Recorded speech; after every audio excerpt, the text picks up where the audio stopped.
She's the most successful woman to ever hit video games. With 10 years, $15 billion, and 30 million games under her belt, Lara Croft has gone from idea to icon. Here's where it all started. In 1995, a young British animator named Toby Gard had an idea for a brand new type of adventure game. Featuring a male lead, the 3D third-person shooter was set in mysterious Egyptian pyramids and Aztec temples. The original idea for Tomb Raider was to make a game like actually an interactive movie. It got me incredibly excited, and that was really the core idea. A core idea he had while working at Core Design in the small UK town of Derby. He said, well, I fancied doing this game in pyramids. And I said, yeah, that's kind of cool. He's got this guy on the screen with a whip and a hat, and I said, that's why he's bloody Indiana Jones. I mean, you know, you can't do this. So began the quest to design the character into something truly original. The leading man underwent, well, a sex change. Early iterations were based on a South American woman named Lara Cruz. Core Design wanted a UK-friendlier name. The name Croft came out of the phone book. The team sat down and the writer came down with the phone book and just went through the pages and called out things that caught our eye, and we'd go, oh, no. Several names were put to a vote. Lara Croft took first place. God's gift to his new heroine, an unreal endowment. The goal was to have her as an exaggerated representation of the female form. That was the reason why she has such an exaggerated and caricatured figure, especially at that time when realism was impossible anyways. And suddenly there she was, Lara Croft on screen. Love at first sight. Hardly the case with one of Lara's hopeful platforms, the Sony PlayStation. Believe it or not, Sony USA initially rejected early versions of Tomb Raider, asking for more materials and a better game.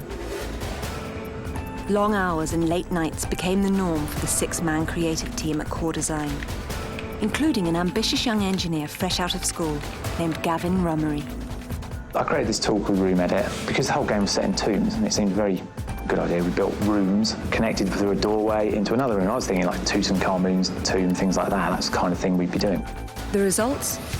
A groundbreaking and innovative system of grids and complex levels. The intuitive control system allowed a vast set of athletic moves and mobility through water, which would blow popular 2D side-scrollers of the time out of the water. Sony was sold and eventually got on board alongside Sega Saturn. On Halloween Day, 1996, Tomb Raider hit store shelves. The title's impact on the industry was instantaneous. Praised by critics for its gorgeous graphics, crisp full-motion video cutscenes and unprecedented gameplay, Core Design and parent company Eidos had a hit. The first day of sales was extraordinary. You know, she went straight to #1 in a matter of minutes, effectively, and stayed there for a very, very long time. We as a company realised this was not just a video game. It had all the attributes, all the foundations, all the platforms to actually turn it into a true entertainment product. I've been told that if you took all of the copies of Tomb Raider that were sold and piled them one on top of the other, you'd have a building 27 times the height of the Eiffel Tower. What a monstrous, monstrous hit it is. But not everyone decided to share in the riches. In 1997, at the height of Tomb Raider's commercial success, Lara's creator decided to leave the company. Because a character like Lara Croft is essentially an asset for a company, there's always going to be opportunities for sorts of cross-promotional stuff. I certainly had a major problem with the way that Lara was being portrayed in the beginning of the franchise. I don't think that the character would ever get into Maxim-style poses. Lara was his baby, and then people got on top of it, and they suddenly went, right, we're going to do it this, we're going to do that. And he really resented that, and he really didn't like that. That really upset him a lot. With 7 million units of Tomb Raider sold, Eidos knew the show had to go on. Designers at Core instantly began work on a sequel. Toby was gone, but the question remained. Would Lara work without her creator?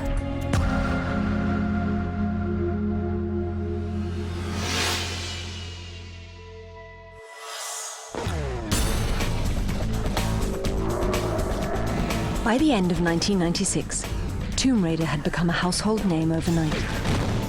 The pressure was on. Without the help of Lara's creator, Toby Gard, Core Design had to deliver a new Lara and a series of action-packed sequels living up to the first game. In 1997, a new deal making Tomb Raider a PlayStation exclusive title provided a big boost for the franchise. It didn't hurt at all to have the first console to ever ship 100 million units on Lara's side.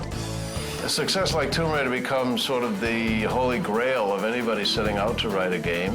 Being exclusive to PlayStation allowed us to do a lot of advertising on behalf of the title. Tomb Raider helped PlayStation a lot, and in a way, PlayStation helped Tomb Raider a lot. In Europe, PlayStation is really the platform of choice. The character identified as PlayStation icon was good for both parties. On October 31st, 1997, Eidos launched the much-anticipated follow-up, Tomb Raider 2. This time, Lara had to hunt down an ancient Chinese artifact, which was also being chased by evil crime kingpin Marco Bartoli. Core Design worked tirelessly to ensure that this chapter was filled with explosive action. Tomb Raider 2 was insane, from my own personal point of view. I was working pretty much 24/7 for 6 months. Hard work paid off. Players got their hands on some cool new weapons and gadgets, while cruising the world in a variety of innovative vehicles, like a snowmobile in Tibet or a speedboat through the canals of Venice. I always just loved it, actually, you could bomb around the canals in Venice, and I always thought that was really cool. And so did the rest of the world. Part 2 was an instant hit, selling 7 million copies worldwide. By this point, Lara was an A-list celebrity, and Eidos knew that in order to meet demands, they would need to deliver even more hits. It sounded good in theory. We had no choice but to release another Tomb Raider year on year, each Christmas. I mean, it controlled our lives for probably 5 or 6 years. I mean, it pretty much ruined most people's lives. Closest I've ever seen anybody to a mental breakdown. Fans just wanted more Lara. That's what they got in 1998's Tomb Raider 3. Core Design squeezed the PlayStation for all it was worth on this one. Top-notch graphics and innovative non-linear play accompanied Lara's trip out of the tombs and into London and the States. By 1999, Eidos knew it was time to evolve the franchise yet again. Tomb Raider 4, The Last Revelation, promised improved visuals and even graced a brand new console, the Sega Dreamcast. We'd get feedback from Tomb Raider 3 from a lot of people who felt we had gone too modern. So then Tomb Raider 4, we very much went back to the tomb. It was all set in Egypt. Personally, that's probably my favourite game. Certainly. It just felt like this is a complete game rather than a series of episodes. Developers had a nasty surprise for long-time fans. The game's cliffhanger ending showed Lara being buried alive in a tomb of her very own. People's feelings about Lara are actually quite mixed at Core in a way, because she was, in a sense, almost their taskmaster. You know, she was the one forcing them to get these games out year after year. In a strange way, they actually went as far as trying to kill her off in Tomb Raider 4, just to try and avoid having to do Tomb Raider 5. I think the reason we attempted to kill Lara off was because we really thought we'd exhausted what we could do with the franchise. Seeing Lara falling down a gigantic hole in the middle of the pyramid was quite a joyous moment. So we all, went for a few pints and celebrated the death of Lara. But she came back and got us, you see. Lara promptly returned in 2000's Tomb Raider Chronicles. Sort of. The game unfolded entirely in a series of flashbacks, narrated by Lara's friends, who believed she was dead. She will live on forever in our hearts. As far as we were concerned, we'd kind of killed her off. So Tomb Raider 5, we did the best job we could, but whether our hearts were in it or not, I'm not entirely certain. By then, Lara was running out of breath. The franchise pushed the PlayStation 1 to its technical limits. Reviews and sales started to fall. Developers listened to fan feedback and began working on a brand new chapter in the story of Lara Croft, titled Tomb Raider: The Angel of Darkness. Little did they know what trouble was waiting around the corner.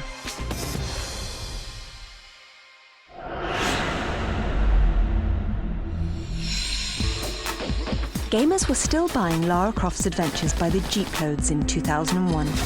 But critics and fans agreed. The series was losing its luster. With the release of the PlayStation 2, the Tomb Raider team decided to overhaul the game for next-generation consoles quickly. The consensus was it needs to change. She needs to be able to talk to people, she needs to be harder edge, this whole list of stuff which we all sat around and we all bought into. But as that project went on, it was obvious we'd made it too big and what we were trying to do was insane. I mean, just mad.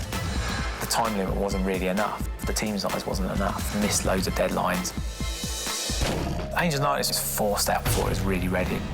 In late 2003, the ambitious Tomb Raider, The Angel of Darkness, was released worldwide, with some mixed results. Initial sales were strong thanks to an aggressive ad campaign, but critically, the game received lower scores for its glitchy graphics and awkward control scheme. I don't think you'd ever get anybody else to admit to Angel of Darkness that it was their fault. Ultimately, it was my fault, and I paid for that with my job, which I'm very happy about that. But it was done by committee, so you live or die by the sword. At the same time, players were migrating to newer action-adventure games. After The Angel of Darkness, Eidos made a tough decision.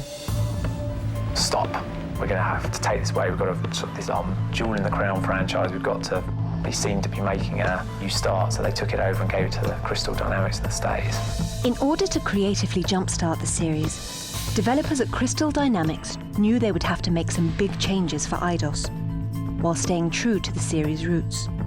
Coming back and starting to work on Tomb Raider Legend posed a number of challenges, because one of the biggest questions that were asked was, is the franchise still alive today?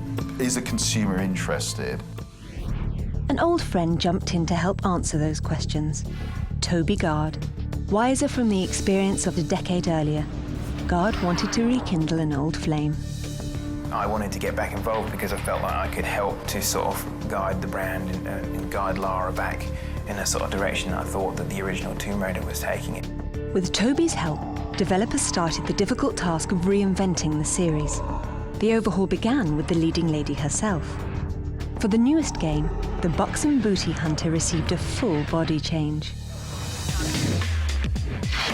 I decided to sort of turn it on its head, how we were approaching the character design, which was to keep very, very caricatured proportions and shape, but then go for real realism in terms of muscle and bone structure and detail. Next up, Crystal Dynamics made Lara's actions much more fluid, allowing killer combinations of moves.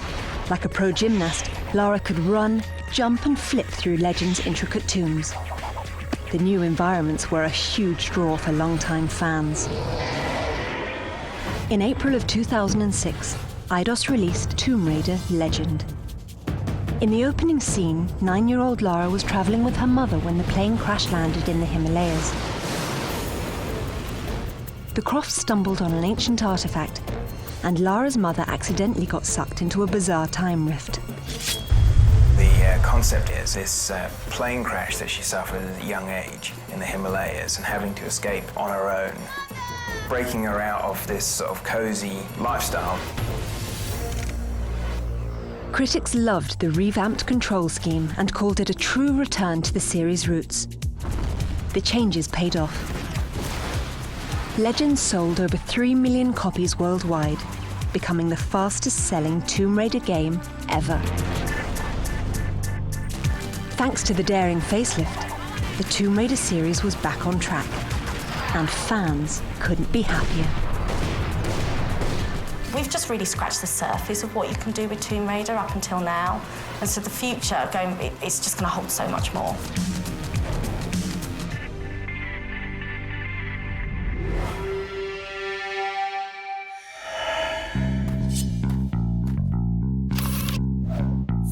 If you thought a console could contain this virtual vixen, you're dead wrong. Lara Croft has a face that launched 1,000 products or more, and Tomb Raider is a multi-billion-dollar empire. Just think, 11 years ago, nobody ever heard of Lara. Then, in late 1996, her creator got a shock. I remember going down to the game shop in the high street, standing in a queue and having people both ahead of me and behind me holding copies of the game and talking about how excited they were. And it was just this really strange feeling, realising that it actually was going to be majorly successful. Toby's hard-nosed heroine was a hit. Shortly afterwards, Lara landed on the cover of Britain's The Face magazine, a spot typically reserved for real-life high-fashion trends. That was the defining moment that made the statement that we had something that was truly going to become mass market and successful. 249 magazine covers later, Lara was a worldwide phenomenon, signing lucrative international deals. You've got Tomb Raider scooters and Tomb Raider motorbike helmets. In France, Lara was made into a postage stamp. In Spain, she's been the face of SEAT. They had a whole series of advertising based around Lara. For more than a decade, advertisers have sought a piece of Lara to help boost sales. But how does Eidos do this without selling out? That's where Janet Swallow comes in. As VP of licensing, she's called daily by folks looking to stamp Lara on anything, from lunch pails to garden hoses, pizzas to bed sheets.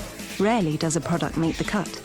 Eidos as a company is very, very protective over Lara, so we're very careful with the merchandise that we choose.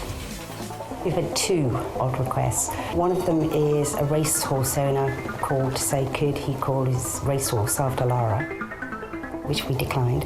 We were really worried that it would fall at the first hurdle, so we said that was no. And the second one was a tulip grower in Holland to name one of their branded tulips after Lara, which I thought was quite nice. While the official Lara tulip grows, other deals, such as Lara Croft knickers, wilt. I think maybe because that's quite a hard act to follow, you know, to put on some underwear that's got Lara Croft on it with Lara's signature. I think it's a tough one. It was the weakest. Comic book publisher Top Cow approached Eidos about serializing Lara's adventures in a monthly comic title. Eidos loved the idea, and the series ran for 5 straight years. That same year, in pages of another kind, Lara Croft model Nell McAndrew posed for Playboy in the controversial spread Lara Croft Nude. Eidos pulled the trigger on a lawsuit, forcing Playboy to pull those copies from shelves and alter the cover. Perhaps the strongest deal in the history of the franchise went down in 2001. Lara Croft had all but conquered the game world. So, what's a young woman to do? Simple. Head to Hollywood. But first, film producer Lloyd Levin had to convince studio execs to take a little gamble on Lara. There was very little awareness within the movie industry about the potential of video games. When we were submitting the property to studios, there were a number of cases where we had to submit PlayStation consoles so they could play the game. Video games didn't have a great history of silver screen iterations. Box office busts like Super Mario Bros. Turned off much of the game-based film viewing public. It was somehow assumed that it just wouldn't work. We never had any doubt, and we knew that it was a great opportunity to actually do something that was a little bit unprecedented. Paramount took a swing at the pitch and hit a grand slam.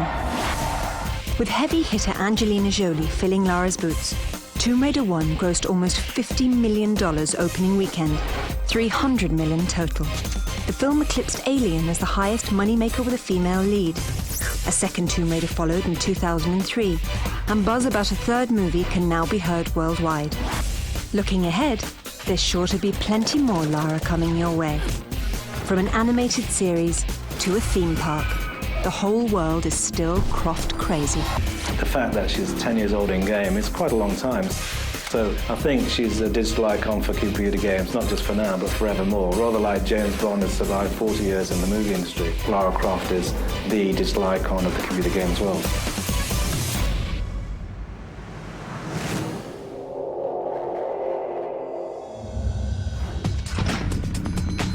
As a franchise, Tomb Raider has done just about anything a video game can do.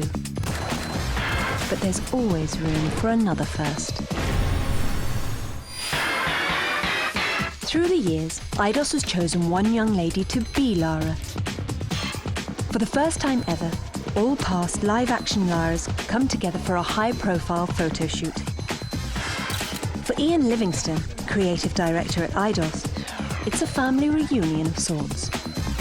I've been so pleased to be the real Lara's father, to see all my daughters back here in one room again, all giggling and reminiscing about their days of Lara Croft. It's fantastic, and they're all enjoying it, I'm pleased to say. But I think I'm the only one who's really aged. They all look amazing. Here's a year-by-year look at a decade of devastatingly dashing dames.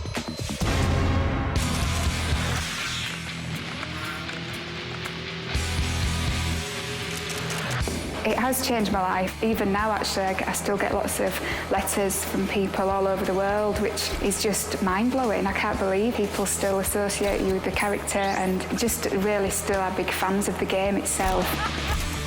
Having a child is amazing. What can I say? It's the best thing that I've ever done, and I think it really makes me realise what life's about. It kind of puts everything in perspective.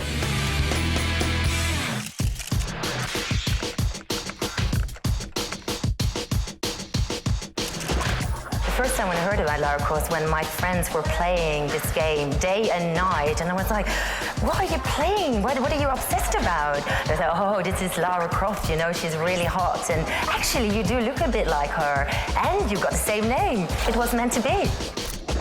When I went to character, I felt very strong, very confident, very sexy, very powerful, because, you know, Lara Croft is all that.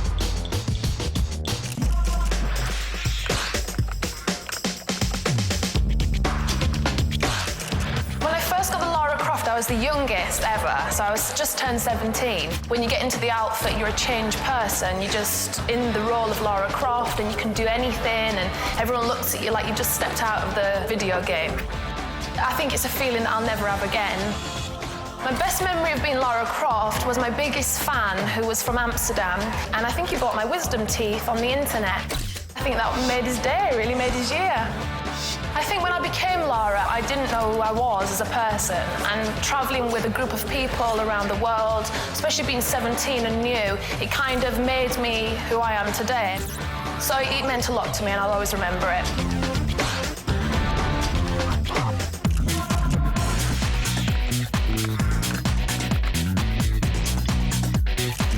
I definitely felt like character transformation because it was really stepping into Lara's skin. I was really out there and ready to kick some ass. I was extremely tall with my boots, and it was just really intimidating. People would really be, you know, like astonished. And I love to make people smile. I love to entertain, so it was great fun. It's just really nice that you can see that some fantasies do become reality. Do they ever?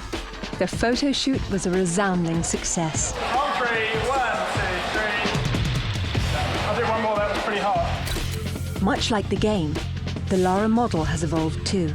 In 2006, the latest Lara, Karima Adebib, tackled unprecedented training with the British military. From army combat to zipline tactics, Karima's role as Lara was the toughest yet. Can she live up to the top-notch standards set by IDOS? Time will tell. When I first got the job, I was told there were previous Laras before me, and I remember getting home and getting on the internet immediately, trying to do my research on these girls. I've taken a lot from what they've already done, because they're my predecessors. To better myself, I take the best qualities and try and put it into one.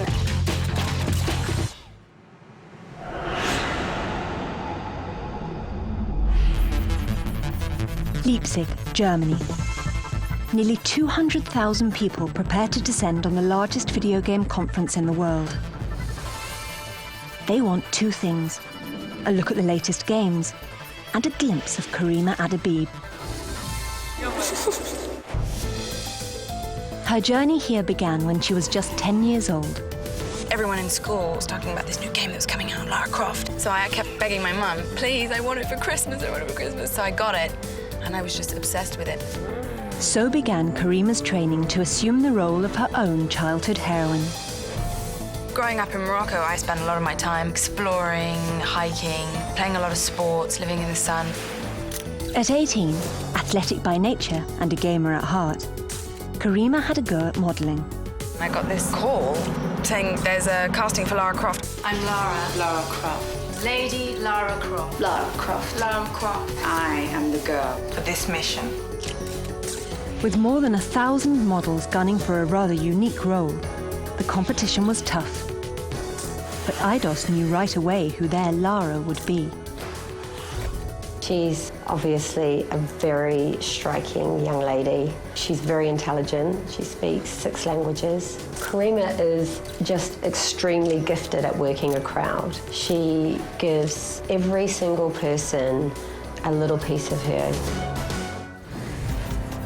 Karima is about to wade into a sea of 183,000 convention visitors, 2,600 journalists, and 368 exhibitors from 25 countries. To be honest, I don't know whether it's the weight of the boots or whether it's the heaviness of the holsters. This sort of strange thing happens to me. The arms go up, the elbows go out, the back stands straight. I turn into Lara. A brand ambassador for a franchise that has sold more than 30 million units worldwide, Karima's day is an adventure itself. The first time someone held a mic in my face, it was awful. I couldn't stop shaking, stuttering, stumbling, but now it's just like second nature. I find that now the people that are putting the mics in my face are shaking. Thank you, it's a pleasure. Lara is intimidating. I do get asked a lot of the same questions. One of them being, how do I feel about Angelina Jolie? You played in the film, I heard. No. I was in Alien vs. Predator. Yes, I was a sacrificial maiden. I got killed by a face hugger. What else? How did I get the job? What I was doing before the job? What are my intentions later on? Do I want to be an actress? Do I want to be a writer, an astronaut? Do I have a boyfriend? Am I going to get rid of him? What happens on level 7? And Karima knows exactly what happens on level 7. A fact that does not escape fans' chat rooms, blogs, and message boards. Do a hitman. All the boys love her.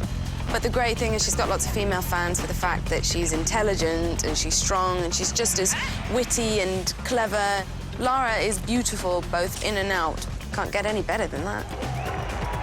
And with tens of thousands of fans clamoring for attention, an autograph, a hug, or bullets, You need to train. this mission is one that Karima is proud to tackle. I put a lot of heart into this job for the fact that I'm a gamer. I've grown up with Lara, and now, 10 years later, for the 10th anniversary, I am Lara. It's an odd job, it's an exciting job. It's a job that takes you all around the world. Who knew you could be Lara Croft as your day job?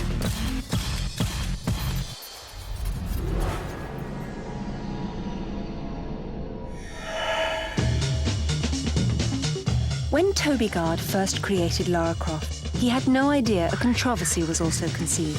For the past decade, Lara has been dubbed both feminist icon and pixelated play toy. In terms of how females had been portrayed in games up until Tomb Raider 1, they had been often portrayed purely as objects, and normally damsels in distress or just terrible fantasy sort of dominatrix-style characters. But Lara was born during the late 90s, the height of what the Spice Girls called girl power. Even still, at the time, convincing execs to let a woman star in her own game proved difficult. Traditionally, all games had male characters because they were played by boys. But these boys hadn't stopped playing games, they just got older. And what would they rather look at? Hedgehog, Plumber, or Lara Croft's firm bum? With the benefit of hindsight, no pun intended, it was an obvious answer. Male gamers swooned for Lady Lara, a sex symbol for the digital age. Are men only interested in you because of your body? No, I'm rich too, darling. Women have also fallen in love with her kick-ass, no-nonsense attitude. A former editor at Ms. Magazine, Jennifer Baumgardner, is a prominent women's advocate who writes for Harper's and NPR. Lara Croft she's just simply in the tradition of a long line of women who can protect themselves and who are warriors, from Xena the Warrior Princess to Buffy the Vampire Slayer. It's good to have protagonists that are women. So not just the people who are being saved are women, but the people that can do the saving are women. But not every woman dug Lara. When Tomb Raider 2 dropped, Eidos advertised the new game with a series of commercials that played up Lara's sexiness. As fans rushed to stores to buy Tomb Raider 2, the controversy heated up. Ismini Roby is the chief editor and co-founder of WomenGamers.com. the largest women's game portal on the internet. They put her in bikini photo shoots and anything that they could to make her even more appealing to that fanboy audience. To watch Lara Croft be marketed more as a sexual object, I was extremely disappointed. So was Lara's creator. In fact, Toby Gard left the franchise over the new portrayal. Still, when well-known feminists like Germaine Greer argued that the heroine was nothing more than an adolescent fantasy, Gard took objection. I think that her comment of Lara Croft being a sergeant major with balloons stuffed up his shirt is a little bit like saying any sensitive guy who has any non-macho tendencies is just a woman with like banana stuffed down her trousers, and I think that it's nonsense. Thanks to Tomb Raider Legends' more realistic model of Lara in 2006, the uproar died down a bit. But that hasn't stopped the headbutting over the legacy of the video vixen. In our society, there's a big focus to be thinner. There's a certain kind of woman that everybody kind of wants to be, the tall, the thin, with the big breasts. It would be interesting to see companies making more realistic varieties of women. I don't think that having those sorts of fantastic, idealized images out there in the world are what girls who have issues with self-esteem, I don't think they're comparing themselves to a video game. If Lara Croft was a real person, she would not be able to walk. Her back would not be able to support her boobs. And to see Lara Croft scaling a mountainside with makeup and really short shorts, completely unrealistic. As a feminist, I guess I come down pretty hard on the side that if Lara Croft wears revealing clothes, hey, she's got it. She should flaunt it. Love her or hate her, there's no doubt that Lara is here to stay.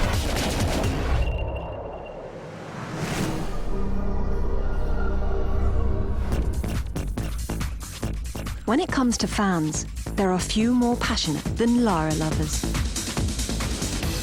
Since the birth of the franchise, fanatics have found some pretty creative ways to honour their favourite Tomb Raider. Katie Fleming, a 20-year-old student from Canada, has created one of the web's most popular Tomb Raider fan sites and authored 10 original novellas based on Lara. Lara arched her body midway to decrease her overall distance and landed half a foot from where she eyeballed. Not bad. 500,000 folks have logged on to Katie's site to have a read, and in March of 2003, her tales took first prize at a worldwide fan fiction contest sponsored by Core Design. I wrote my first story just for fun, for myself, and I continue to write for myself. If I'm happy with it, then that's what I'm going for, but to have other people read them and really like them is like an extra bonus for me. Katie has also produced, directed, and starred in her own low-budget tribute film. Almost at the spot. Just have to duck outside and find the entrance. It was minus 18 degrees Celsius, which is about 0 degrees Fahrenheit outside, in shorts and a tank top. And it was freezing, but it was a lot of fun. Lara has changed my life in so many ways.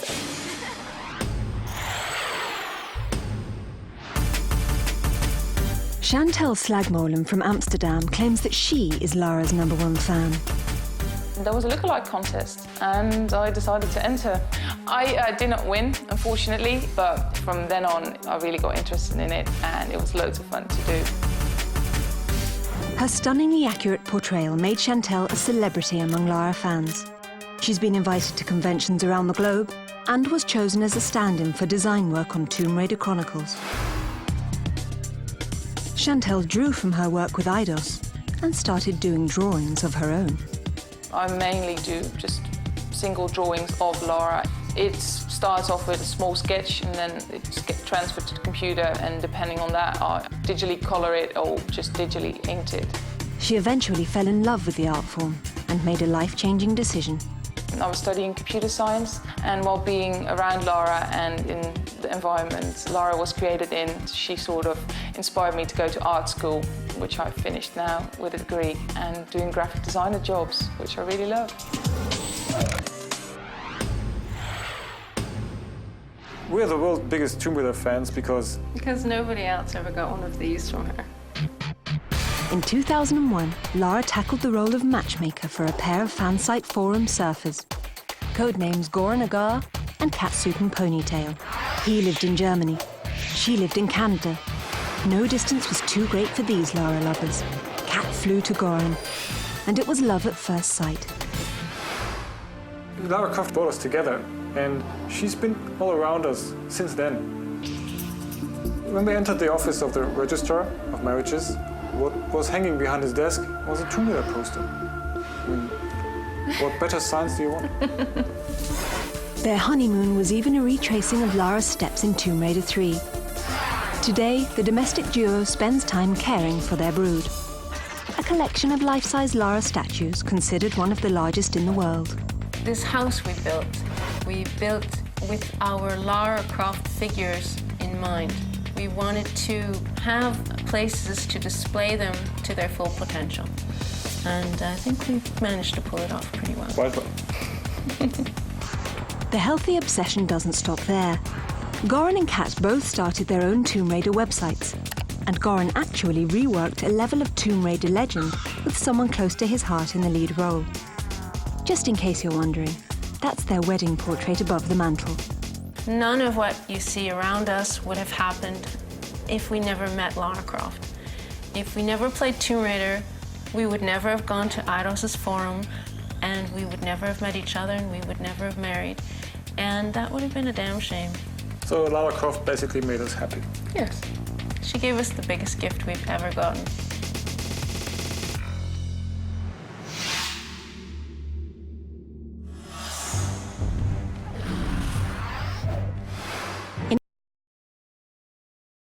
Early 2006, a mysterious trailer for a video game called Tomb Raider Anniversary Edition leaked onto the web. Within minutes, fans around the globe were buzzing over what appeared to be the next Tomb Raider, coinciding with Lara Croft's 10th birthday. The video was not a true representation of an upcoming game, but Eidos did confirm they were creating a new action-packed game based on the original Tomb Raider. There was a kind of a series of emotions that we went through when we found out that we were going to get to make the next Tomb Raider game. You kind of realize, holy crap, we have to make the next Tomb Raider. There's a great sense of responsibility on our shoulders and reverence to the original game that we don't want to mess up in any way. But just why did they come up with a plan to enhance Lara's first adventure? Who better to answer that question than the man who started it all?